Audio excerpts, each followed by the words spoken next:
सुल्तान अल औलिया पीर मोहम्मद जम्मा शाह लवारी वारा रहमतुल्लाह ताला अलैह जने आया हा तो बेटा साहब साईं जिन के कौन तस्लीम कंदो शहजादो पो हिकड़े ॾारे बिल आखिर बेटा साहब चयो चलो वञा ॾिसी अचां त छा आहे मुलाकात जे लाइ आयो तो सुल्तान अल औलिया जो दस्तूर इहो हूंदो जेको भी माण्हू ईंदो हो उनजो नालो लिखबो हो ज़ात लिखबी ही कबीलो लिखबो हो कौम लिखबी ही उहा पर्ची अंदर वेंदी ही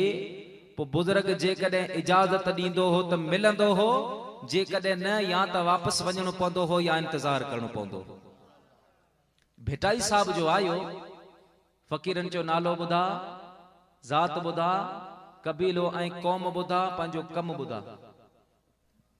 पाण फरमी न को नालो ॿुधाईंदुसि न को ज़ात ॿुधाईंदुसि न को कम ॿुधाईंदुसि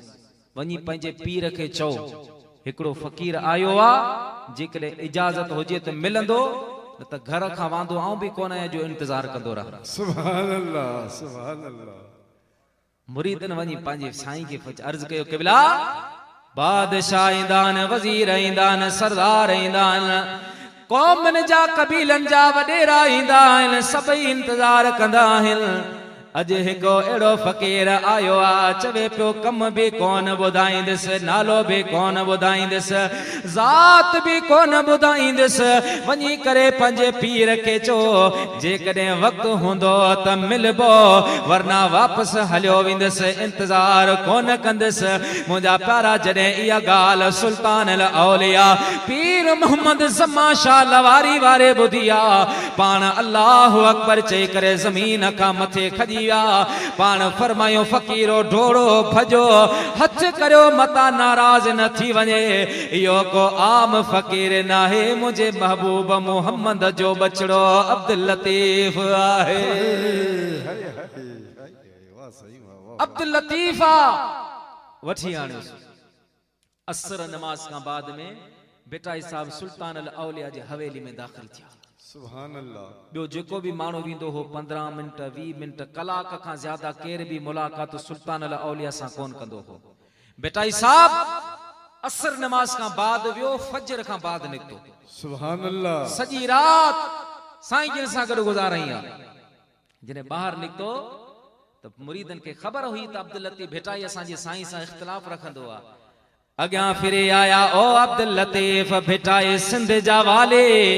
बुधा तो के असांजो साईं किया लगो आ असांजो पीर किया लगो आ मुंजा प्यारा सुने बेटाए फरमायो कुतो थी गुजार वनी दर दोस्त जे कन वठीन तब कुछ यकीन की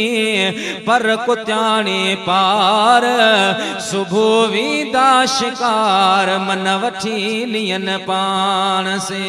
सुभान अल्लाह नोता कुन में ताथी साणन और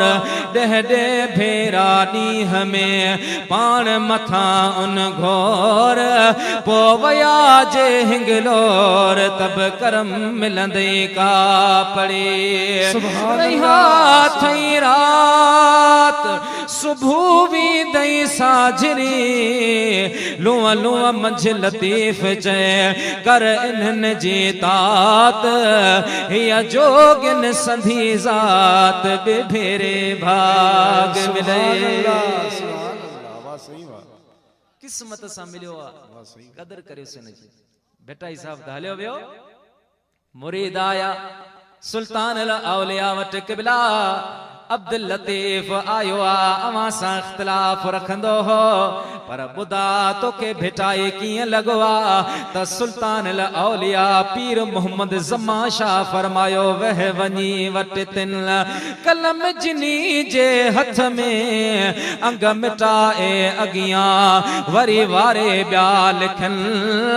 पनो सो पाड़ीन जंहिंमें मिलन मोहम्मद जो सुभान अल्लाह सुभान अल्लाह वाह सही वाह पान फरमाए ते जेकर मदीने जे मीर सां मिलण चाहियो था त अब्दुल लतीफ जे पुठियां लगी पो सुभान अल्लाह।